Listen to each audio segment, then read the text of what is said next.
Warahmatullahi wabarakatuh. Waalaikumsalam. Sahabat Ngaji Cerdas dan Donditan Channel. Ketemu lagi dengan saya Sepudin Anugrah.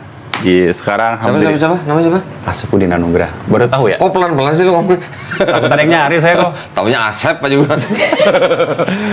Alhamdulillah, sekian lama purnama baru ketemu lagi kok ya. Syukur purnama. Agak puitis dikit kok, karena ada yang rindu soalnya. Widih. Ada yang rindu nyari-nyari kok Dondi. Hah? Nyari gua? Siapa? Donditan. Donditan. Udah dapat belum kabarnya kok? Apa sih? Ini ada yang nyari nih di WA. Oh, Donditan. Tapi sebelum kita bahas ini dulu, saya mau mengucapkan selamat dulu nih ke Ko Dondi nih. Ya kan lu duluan. Woi. Ada yang nyalip. Woi, belum lah, Ya. belum. Dikit lagi, alhamdulillah. Nanti gua nunggu tikungan nyalipnya. Ya, alhamdulillah sekarang channel Kodonditan sudah 1 juta subscriber. Insya Allah makin berkah, dakwanya makin lancar dan membawa banyak manfaat untuk umat. Amin. Gitu ya, baik umat Islam maupun umat-umat yang lain kok ya. Ya, insya Allah. Insya Allah. Tadi menyambung tadi yang kangen-kangen tadi kok. Apa sih? Siapa yang kangen? Soalnya ini saya sebut nama Donditan tuh banyak banget dalam satu video. Padahal video cuma 2 menit ini. Oh ya? Donditan gitu. Siapa? Ada yang kangen pokoknya. Dulu kan pernah kita naikin juga. Siapa? Oh, Saya belum mengenali begitu dalam karena Iya, rupanya iya. kayak perempuan tapi laki-laki. Laki-laki itu perempuan gitu. laki-laki. itu Laki-laki ya? mah, Oke. Laki-laki. Videonya perlu kita lihat bersama atau gimana? Coba lu kirim dulu gua. Nah, ntar. Kirim. Donditan. Cuma 2 menit 20 detik nih kok ya. Dah. Hah? Kirim. Dah. Ya kan? Ntar, download dulu. Donditan. Elia. Ya. Oh, Elia. Ditepokin. Enggak, gua demen kalau dia kangen gua. Ya. Karena banyak orang datang ke tempat gua bersyahadat gara-gara Elia Oh, Miron. Masya Allah. Oh, bener. Hikmah Oh, ya. Jadi Bener. terima kasih saudara ya. Saudarai. Saudara Elia ya, alhamdulillah banyak orang yang mendapatkan manfaat nih ya, terutama karena Banyak berpikir. yang ngaku dia datang sini berdiskusi, dia ngaku dia udah nonton videonya Elia Miron. Yang kita kemarin reaction dulu. Terus apa-apa kita tuh? bikin action kan? Iya. Nah, dari situ, alhamdulillah banyak yang bersyahadat di sini. Alhamdulillah. Nggak semuanya mau ditayangin. Iya, Nggak semuanya mau ditayangin. Kalau mau ditayangin banyak bener. Iya. Ada yang anak muda, ada yang sepasang suami istri. Ingat yang pernah tua gereja? Pernah. Itu juga gara-gara nonton itu. Iya. Terus ada lagi dulu yang namanya Samuel. Itu juga begitu. Gara-gara dia juga Gara-gara ya. nonton itu. Termasuk- Ya alhamdulillah kalau Elia Miron sering-sering ngomongin gua, malah gua seneng. Termasuk diundang ke Richard Lee tuh. Siapa? Dr. Richard Lee kan? Oh, Dr. Richard Lee. Gara-gara itu kan? Ya, benar. Masya Allah. Ya. Oke, sekarang Coba di setel dulu kok. Coba kita setel Soalnya lagi kan ya. rindu banget kayaknya tuh kok. Oke, ngomongin apa dia? Donditan katanya. Nah, Ada yang dikirim. Ini? Ya. Apa yang bisa mengikuti dari Donditan? Donditan kok dipercaya? Orang Kristen Donditan kok dipercaya? Asik. Kemana? Ke sini? Bukan. Kurang naik? Enggak, gini. Gini? Nah, gitu biar masuk ke kamera. Oh, di tengah? Siap. Enggak, di pinggir sini nih. Oke. Oh, kurang ke sini? Ya, Nah, gitu. Ini? pas. Ya. Oke. Oke. Play kok. Ulang ya? Nah, kalau Donditan, apa yang bisa Donditan. mengikuti? Satu, Kok dipercaya? 4. Orang Kristen kanon abad ketiga sebelum Masehi, Septuaginta yang dipakai Tuhan Yesus sendiri. Jadi yang contek itu sebenarnya siapa? Tunggu. Kristen atau Yahudi yang contek? Tunggu. Sudah selesai. Nah, kalau Donditan, 2 apa yang kali. bisa mengikuti dari Donditan? Donditan kok 3, dipercaya? 4. Tunggu. Enggak, mukanya kok ngomongnya kayak gitu ya? Iya. Kayak orang lagi gimana sih?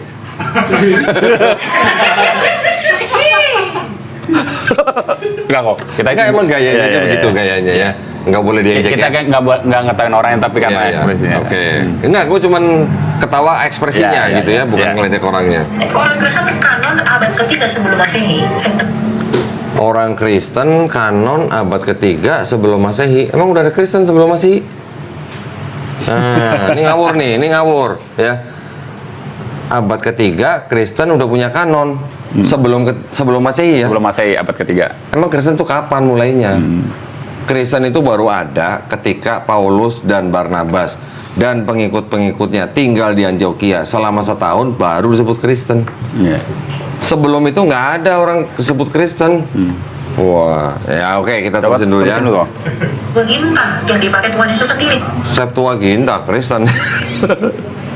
Septuaginta yang bikin bukan Kristen, yang nyusun bukan Kristen. Septuaginta diterjemahkan kira-kira tahun 270 sebelum Masehi yang memerintahkan Raja Ptolemy II di Mesir, di Alexandria, Mesir. Iya. Bukan orang Kristen, belum ada Kristen. Dengerin lagi.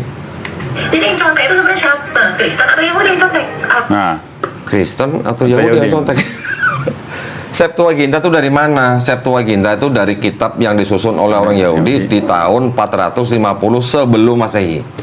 Berarti 450 sampai 270 berapa tuh? Berapa tahun?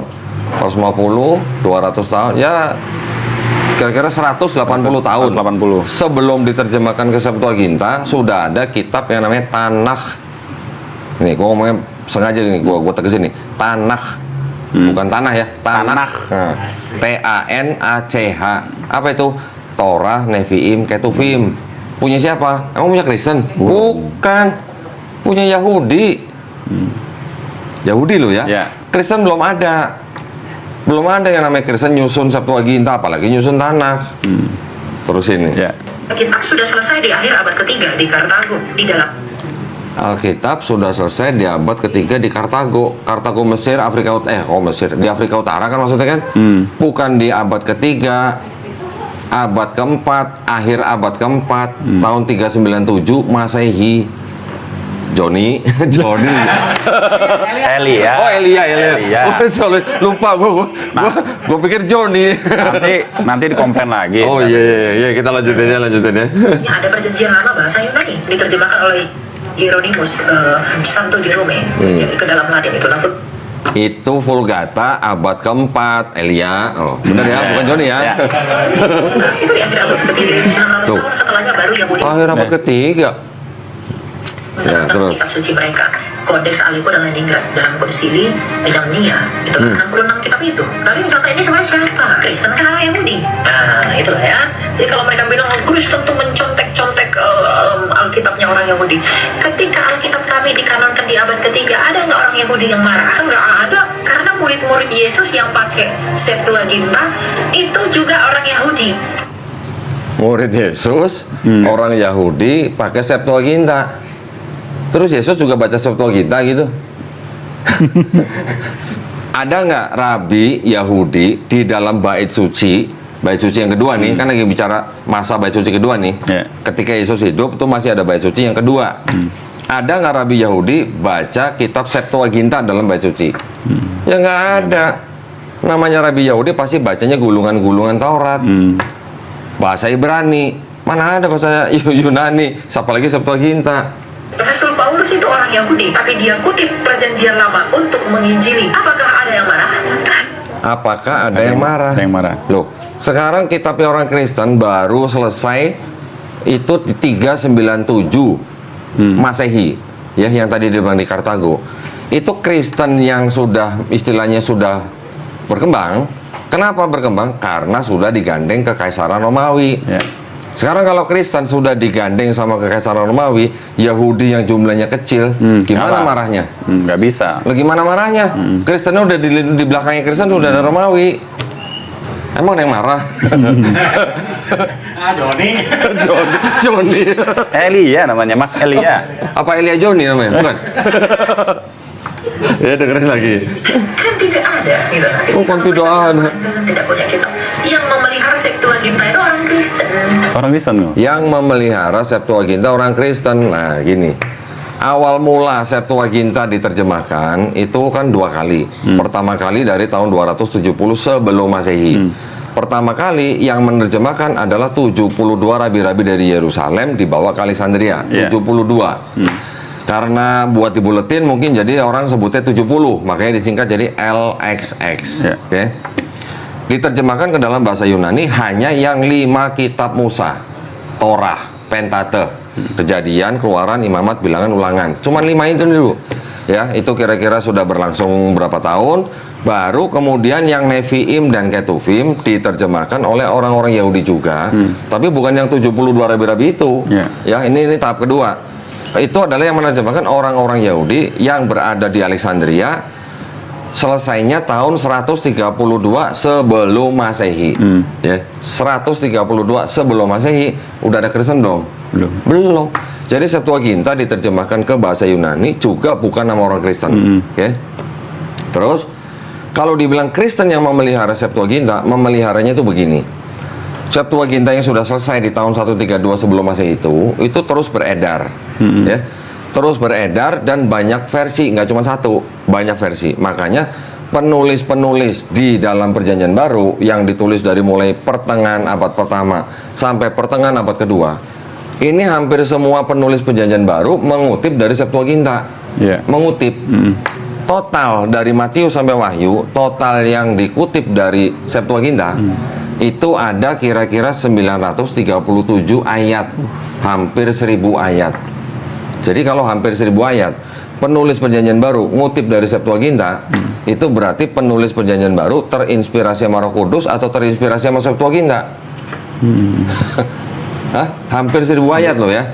Kalau dia bilang memelihara, bisa lagi saya kasih komen begini. Kira-kira di abad kedua, ketiga, keempat itu ada bapak-bapak gereja yang namanya Origen, ada lagi Lucian, ada lagi Hesisius. 3 bapak gereja ini yang meresensi namanya. Nah, meresensi itu apa? Meresensi itu artinya mengkritik terjemahannya Septuaginta. Terjemahan Septuaginta yang sudah dalam bahasa Yunani itu dikritik, kemudian ada yang diubah-ubah. Diubah-ubah, kenapa diubah-ubah? Supaya masuk ke dalam teologinya Kristen. Jadi setelah diresensi, kitab Septuaginta yang sudah diresensi itu jadi seolah-olah berbicara tentang kedatangan Yesus di Perjanjian Baru. Enaknya ngomong pakai barbuk ya. Iya. Kalau ngomong nggak pakai barbuk nggak enak nih. Mending kita lihat kitabnya aja. By data ya kita ya. Iya dong. Kalau dia tadi ngomong pegang bukunya nggak? Enggak, sambil gini tuh, kayak orang lamun juga tuh. Hah? Sambil pegang pipi kayaknya. Oh. Sambil ngelamun juga. Bentar. Hah? Iya. Disorot. Disontor maksudnya. Disontor. Alat peraga. Alat peraga. Nah, ini. Dia di video ini nyebut kitab Tanakh nggak? Kedep. Enggak. Septuaginta yang. Septuaginta. Dia dari tadi nggak nyebut Tanakh. Tanakh itu ini ya. Walaupun istilahnya ini, yang ini kitab yang saya pegang ini adalah kitab yang Masoretik, tapi awalnya yang namanya Tanakh itu sudah disusun oleh orang Yahudi tahun 450 sebelum Masehi. Ya. Ini ditulis dalam bahasa Ibrani, ya. Kemudian diterjemahkan ke dalam bahasa Yunani. Ini Septuaginta. Septuaginta yang saya pegang ini sudah yang diresensi. Ya. Ya. Jadi ketika Septuaginta pertama kali diterjemahin, ya, tadi kan 2 tahap tuh. Yang pertama oleh 72 rabi-rabi, yang kedua oleh orang-orang Yahudi di Alexandria. Setelah jadi ini beredar terus. Ini kitabnya orang Kristen nih, dari Matius sampai Wahyu. Ya. Ini ditulis dari pertengahan abad pertama sampai pertengahan abad kedua. Oke. Semua penulis yang di sini mengutip dari Septuaginta. Mengutip hampir 1000 ayat. Itu kalau yang dia maksud memelihara ya. Ini mengutip 1000 ayat dari sini. Yang kedua, Bapak Gereja tadi ada Origen, Lucian, Hesisius meresensi terjemahannya ini. Terjemahannya ini dikritik terjemahannya sehingga setelah di resensi, kitab Septuaginta itu menjadi berubah atau bertransformasi seolah-olah berbicara tentang Yesus yang akan datang di Perjanjian Baru. Oke. Nah, yang dia bilang tadi di Kartago, yang dibilang abad ketiga, itu sebenarnya abad keempat ya. Jadi tolong baca lagi. 397 Konsili Kartago, Afrika Utara, barulah ini yang sudah diterjemahkan menjadi Vulgata dijadikan satu sama kitabnya orang Kristen yang Perjanjian Baru. Yang Vulgata ya, tapi ya bukan ini. Jadikan satu begini. Nah, setelah jadi satu ini, jadilah ini kitabnya orang Kristen Ini diterjemahkan lagi ke bahasa yang lain, Jerman, Belanda, Latin, ada lagi yang ke bahasa Yunani lagi, sampai ke bahasa Indonesia jadi ini. Ini yang bahasa Indonesia. Jadi kalau dia bilang yang memelihara Septuaginta itu Kristen, memeliharanya dalam hal apa?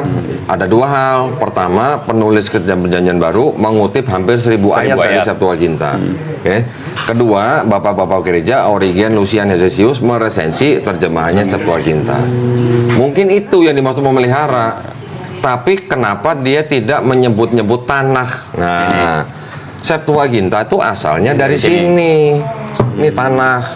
Ini Septuaginta. Ini bukan datang dari karangan orang Kristen. Ini bukan orang Kristen yang ngarang. Ini adalah terjemahan dari sini, dari bahasa Ibrani ke bahasa Yunani. Kurang literasi. Iya. Barbuk aja nggak punya literasi. Gimana ceritanya coba?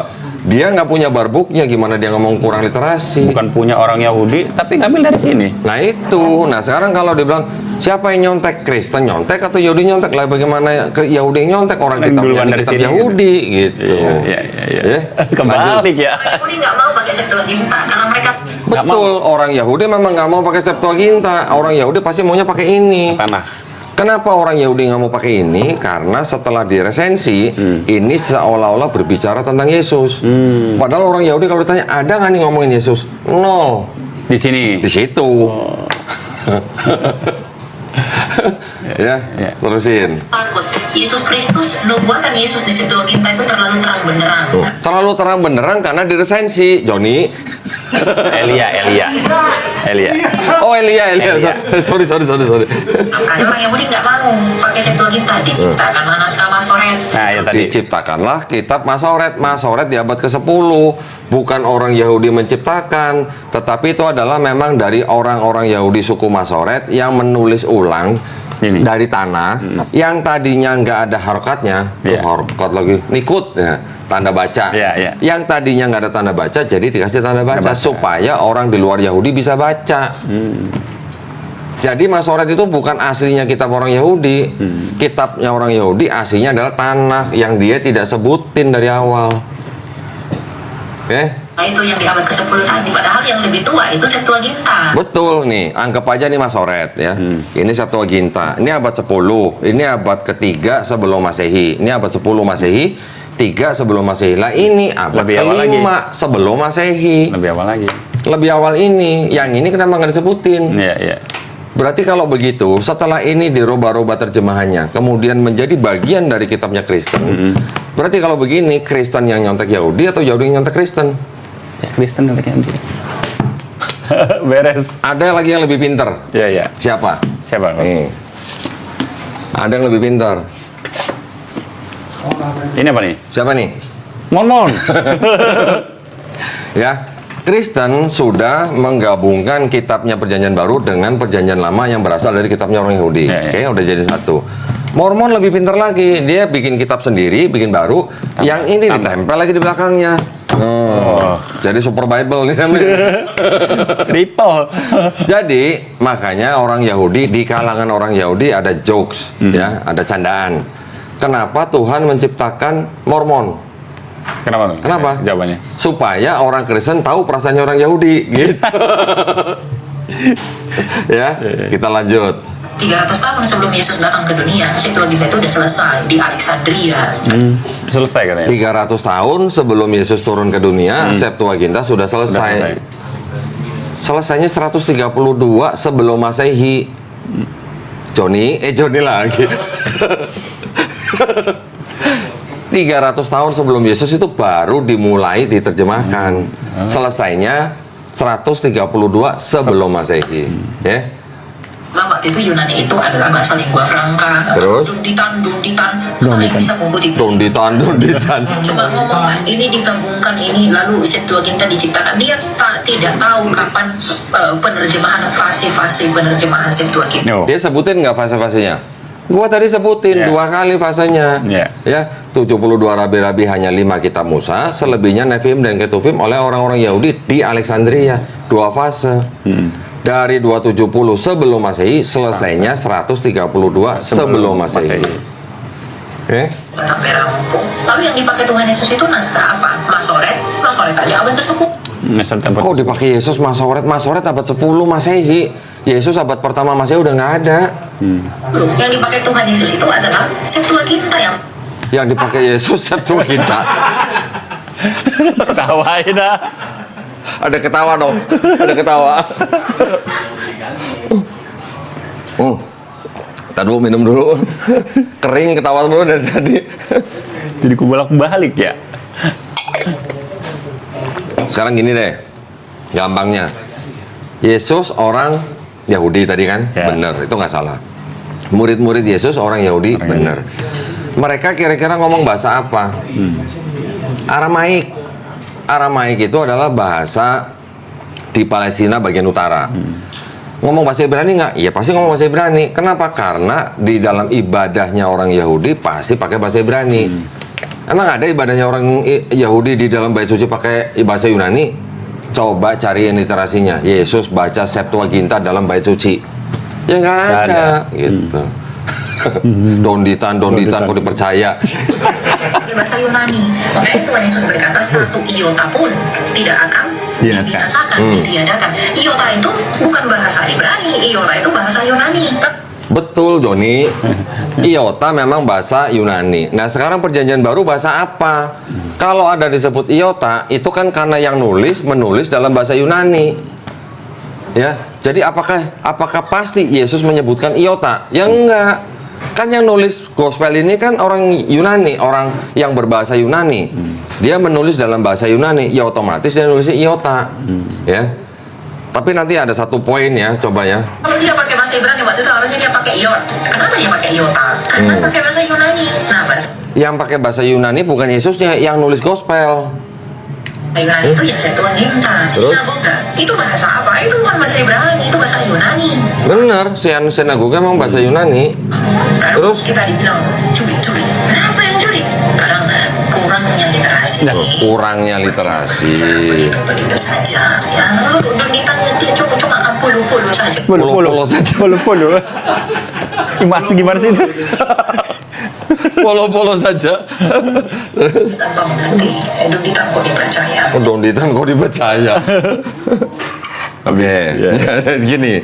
Kalau saya mau nanggapin tadi yang dia ngomong tentang bahasa Yunani, bahasa Ibrani, ya. Saya udah bilang tadi, Yesus bicaranya bahasa Aramaik. Yeah. Kalaupun di dalam kitabnya orang Kristen disebutkan iota, disebutkan sinagoga dalam bahasa Yunani, karena yang menulis gospel adalah orang berbahasa Yunani. Orang Yunani. Sekarang kalau memang Yesus berbahasa Yunani, kenapa juga penulis ini nyebut di Matius dan di mana Markus, yang di Matius Eli lama sabachthani. Emang itu Eli lama sabachthani emang bahasa Yunani? Bukan. Apakah di Markus sebut Eloi lama sabachthani apakah bahasa Yunani? Bukan. Eli lama sabachthani bahasa Ibrani, Eloi lama sabachthani bahasa Aramaik.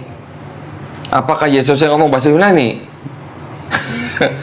Itu hanya karena yang menulis gospel orang yang berbahasa Yunani. Yesusnya sendiri berbahasa Aramaik. Dan nggak mungkin Yesus yang orang Yahudi yang dia berbahasa Ibrani untuk ibadah, bahasa Aramaik untuk sehari-hari, baca kitab Septuaginta di dalam bait suci, itu udah nggak mungkin. Gitu. Kecuali kalau orang Romawi baca kitab Septuaginta di istananya mereka, masih masuk akal, masih make sense. Tapi kalau rabi Yahudi baca kitab di dalam bait suci mereka, terus bacanya Septuaginta, itu yang nggak make sense. Gitu. Donditan kok dipercaya. Tadi kan ngomongin literasi, ngomongin itu dan sebagainya. Kalau orang yang nggak tahu kok kayak begini. Kalau dia ngomong saya kurang literasi, kenapa dia nggak sebut tanah? Nah, harusnya dia sebut ini dulu. Yeah. Oke, kalau dia sebut tanah, saya masih bisa ngikutin. Oh, ada urutannya, Septuaginta dari tanah ke Septuaginta. Sekarang kalau tiba-tiba dia ngomong Septuaginta, kitabnya orang Kristen yang sudah selesai di abad ketiga sebelum Masehi, ini bukan kitabnya orang Kristen. Yahudi. Kenapa Raja Ptolemy II memerintahkan untuk menerjemahkan Tanakh dalam bahasa Ibrani ke bahasa Yunani? Karena pada saat itu di Alexandria itu ada perpustakaan yang dianggap sebagai pusat ilmu pengetahuan dunia. Semua kitab ada di situ. Raja Ptolemy ini sebagai keturunan daripada Jenderal Ptolemy yang merupakan raja bonekanya Alexander Agung. Ya, ketika Alexander Agung mulai mengalahkan Persia dan menguasai daerah Mediterania, Raja Ptolemy yang menjadi dinasti di Mesir, dia punya perpustakaan yang begitu banyak kitab, sumber ilmu pengetahuan. Dia juga pengen punya ini tapi dalam bahasa Yunani. Nah, begitu. Jadi harus ada sumber yang awal. Septuaginta bukan sumber awal. Ini sumber awalnya. Sumber Septuaginta itu kitab terjemahan. Ya, terjemahan dari Tanakh yang asli. Tanah asli masih ada nggak? Nggak ada, hilang. Septuaginta yang asli masih ada nggak? Nggak ada, hilang. Semua itu sudah yang disalin-salin ulang, terjemahannya sudah diresensi. Begitu Elia. Oh, Elia. Mas Elia. Ya. Nah, Donditan kok dipercaya gitu. Kalau nggak mau percaya, beli ininya. Jadi tahu urutannya. Kalau nggak mampu terus mau pinjam ke Kodoni gimana? Mau pinjam boleh. Datang ke Nah, sini. maksud saya gini lah. Daripada kita bikin reaction ini, bikin reaction ini, saya sebenarnya nggak gitu suka bikin reaction di video-video. Mendingan Elia kan bukan pendeta. Bukan. Kalau bukan pendeta, mendingan Elia bawa pendeta debat face to face sama saya. Tuh, terbuka nih, undangan terbuka. Oke, bos. Mudah-mudahan videonya sampai ya. Jadi silakan tuh. Tempatnya kita pasti cari yang tempat yang paling baik, ya. Makanan baik, Keamanan dijaga nggak? tempat tidur pasti baik, keamanan kita jaga. Kita jamin, bukan kita jaga. Iya, dijaga. Keamanan kita jamin, kehormatan mohon maaf nggak dijamin. Ya. Daripada bikin reaction, mendingan cari pendeta yang senior aja sekalian gitu. Nanti soalnya dibiayain semua ya. Kita yang biayain semua nggak apa-apa lah. Kalau dia punya duit, boleh kita patungan. Kalau nggak punya duit, bilang kita yang biayain semua. Khusus bahas ini nggak apa-apa silakan. Berapa kali kan kita debat sama pendeta-pendeta Ya. kan? Mau di hotel di Jogja, hotel di Surabaya, semua kita yang biayain. Semua kita yang biayain. Sekali debat minimal 70 juta kita yang biayain. Masya Allah. Oh, bener. Hotel lah gitu ya. Hotel, bukan gedung RT. Gedung Pak Kamling. Bukan. Hotel. Paling enggak bintang 5. Ya. Gitu. Cuman ya itu. Bali boleh. Bali. Bali boleh. Nanti sama pendeta Melatok insya Allah di Bali. Bulan? Dia ngakunya baru bisa bulan Juni 2025. Oh, berarti Tahun pertengahan ini nanti ya, pertengahan. Katanya saking sibuknya. Oh, Masya Allah. Gue juga sibuk. Lagi mau persiapan kali kok. Oh, persiapan. Ya. Atau mungkin lagi beli-beli ini kali. Kembali ke Elia. Hah, kenapa? Jadi? Ini kan tiba-tiba donditan gitu kan. Apa karena ada belum selesai di awal tadi yang pembahasan Yesus sama Nabi Isa selesai. Ditanduk. Apa? Pembahasan apa? Yang kemarin belum selesai apa jadi bahas ini lagi tuh. Yang kemarin belum selesai yang maksudnya? Yesus dan Nabi Isa sama itu loh. Oh, dia bilang beda. Iya, maksudnya kan pembahasan itu loh. Aha. Gitu. Apa belum selesai tiba-tiba donditan ini kan muncul Nah, lagi. tapi kok dia ngomongnya kayak raut mukanya kok kayak orang apa ya? Kayak orang kesel gitu ya. Iya, lagi kesel itu dari logatnya juga udah kesel. Dari logatnya kan kita bisa tahu ya. Donditan, kepala yang bisa mengutip dari Donditan. Donditan kok dipercaya? Orang Kristen kanon abad ketiga sebelum Masehi. Septuaginta. Orang Kristen kanon abad ketiga sebelum Masehi. Kristen yang mana yang menulis Septuaginta? Kristen mana? Kristennya aja baru di abad pertama, Paulus sama Barnabas. Kristen mana yang menyusun Septuaginta? Pengen tahu saya. Literasi apa yang dia pakai? Kristen yang nyusun Septuaginta. Justru dia nanya literasi apa yang kono dibaca. Nah, ini bukunya gue punya. Di sini bisa dibaca, di pengantarnya segala macam ada kejelasannya. Kapan mulai disusun, siapa yang memerintahkan, terus orang sejarawan itu bisa tahu itu dari mana, ada surat ke siapa, surat siapa gitu. Ini udah ada tuh, semuanya di sini ada. Orang yang akademis itu pasti tahu Septuaginta itu dari ini ada yang bilang 270 sebelum Masehi, ada yang bilang 265 sebelum Masehi. Tapi selesainya semua sepakat 132 sebelum Masehi. Ya, dari mulai yang Torah, Nevi'im dan Ketuvim. Nah, bagaimana ceritanya Kristen yang bikin Septuaginta? Apalagi dia bilang Kristen yang memelihara Septuaginta. Memeliharanya itu dalam arti satu, mengutip 1000 ayat dari Ya, Septuaginta. buat ini ya. Ya, dari sini. Yang ini mengutip dari sini. Juga yang dimaksud memelihara itu berarti bisa juga Origen, Lucian, Hesesius yang meresensi kitab Septuaginta yang lama menjadi Septuaginta yang baru, menjadi seolah-olah Septuaginta yang baru ini berbicara tentang Yesus di Perjanjian Baru. Padahal kebalikannya ya. Iya, padahal yang nulis ini ngutip Ambil dari dari sini. Iya, iya. Ya udah nggak apa-apa. Ya, kita perlu paling tidak kita perlu pertama nih mengapresiasi video dia. Iya. Ya, Beraniannya juga. Ya, mengapresiasinya apa? Supaya orang-orang yang di luar sana yang menonton kemudian bisa membandingkan dengan reaction saya, bisa membandingkan yang mana yang lebih masuk akal, bisa mengecek sendiri dari informasi ya, dari semua literasi, by data, mau dari Google, mau dari mana, bisa riset sendiri yang lebih masuk akal omongan saya atau omongan Elia. Dan saya harus berterima kasih kepada Elia karena apa? Karena ketika dia bikin video tentang saya, ada aja orang datang ke sini berdiskusi dan bersyahadat. Masya Allah. Alhamdulillah. Alhamdulillah. Gitu ya. Wasilah. Wasilah. Nggak apa-apa. Ya. Apalagi? Udah? Barangkali